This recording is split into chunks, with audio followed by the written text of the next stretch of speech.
Ration బియ్యం అక్రమ రవాణా అన్నది దశాబ్దాలుగా సాగుతున్న దందా. జగన్ హయాంలో విచ్చలవిడిగా ద్వారంపూడి చంద్రశేఖర్ రెడ్డి లాంటి వారు ఈ దందాను సాగించారన్న విమర్శలు ఉన్నాయి. ఎదుర్కొన్నారు.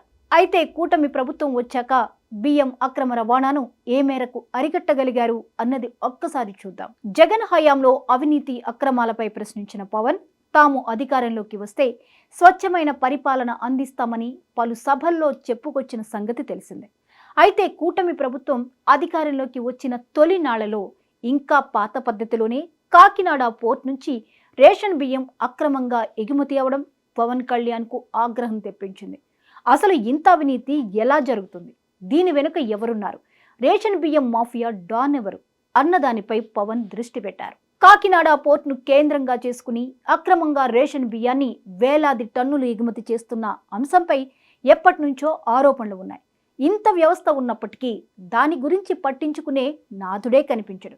ఒకవేళ ఎవరైనా సాహసించినా పెద్ద స్థాయిలో ఉన్న పొలిటికల్ ప్రెషర్స్ అంటూ వెనక్కి లాగుతారే కానీ ఇష్యూ లెక్క తేల్చే సాహసం చేయరు. అలాంటి తరుణంలో కాకినాడ పోర్టుపై వచ్చిన ఆరోపణల నేపథ్యంలో అక్కడి అక్రమ బియ్యం ఎగుమతి దందా లెక్క తేల్చేందుకు డిప్యూటీ సీఎం పవన్ స్వయంగా రంగంలోకి దిగడం దేశవ్యాప్తంగా సంచలనంగా మారింది.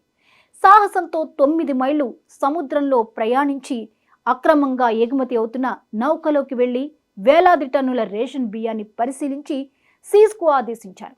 ఇదంతా చూసినప్పుడు పవన్ తెగింపు ముచ్చటేస్తుంది. దేశంలో మరే ఉప ముఖ్యమంత్రి కూడా ఈ తరహాలో సాహసానికి పూనుకోలేదని చెప్పాలి.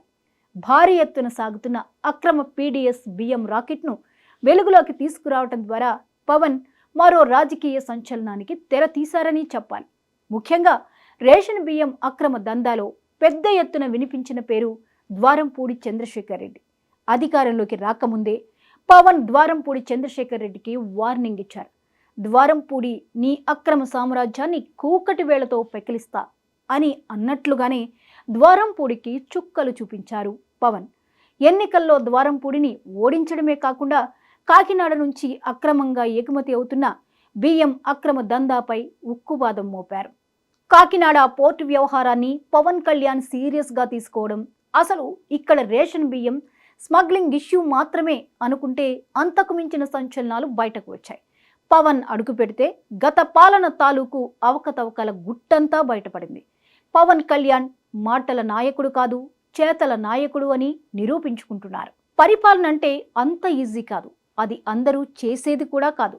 ప్రజలు నమ్మి అధికారం కట్టబెట్టినప్పుడు వారి ఆశలకు అనుగుణంగా ప్రభుత్వాలు పనిచేయాలి. పాలకులు ప్రజల కోర్కెలు నెరవేర్చేలా పాలించాలి. ఇప్పుడు పవన్ చేస్తున్నది అదే. వైసీపీ హయాంలో పరిస్థితులను, కూటమి ప్రభుత్వ హయాంలోని పరిస్థితులను గమనిస్తున్న రాజకీయ పరిశీలకులు సైతం ఔరా ఏపీ రాజకీయాల్లో ఎంతటి మార్పు అంటూ ఆశ్చర్యపోతున్నారు. ఎందుకంటే గత పాలనలో కేవలం బూతులు తిట్టడానికి మాత్రమే తమను ప్రజలు ఎన్నుకున్నట్లు పరిస్థితి కనిపించేది. వాళ్ల బిహేవియర్ అలా ఉండేది. అయితే కూటమి ప్రభుత్వంలో వైసీపీ హయాంకి భిన్నంగా పరిస్థితి కనిపిస్తోంది. ముఖ్యంగా పవన్ కళ్యాణ్ పాలనలో నేరుగా గ్రౌండ్లోకి దిగి మార్పు దిశగా వ్యవస్థలను ప్రక్షాళన చేస్తున్నారు. ఇది ఒక్క ఏపీలోనే కాకుండా దేశవ్యాప్తంగా చర్చనీయాంశంగా మారింది. చరిత్రలో ఎంతో మంది నాయకులు వస్తుంటారు, పోతుంటారు. కానీ ప్రజల గుండెల్లో శాశ్వత స్థానం సంపాదించుకునేది మాత్రం కొందరే. అంకిత భావం, నిజాయితీ, అదేవిధంగా ప్రజలకు సేవ చేయాలన్న తపన, ఆకాంక్ష అతి తక్కువ మందికి మాత్రమే ఉంటాయి. అటువంటి కోవకు చెందిన వారిలో మొదటి వరుసలో ఉండే పేరు జనసేనాని పవన్ కళ్యాణ్ అని రాజకీయ పరిశీలకులు చెబుతున్నారు. డిప్యూటీ సీఎంగా ఉంటూనే ఇటు కీలకమైన మంత్రిత్వ శాఖలను నిర్వహిస్తున్నారు.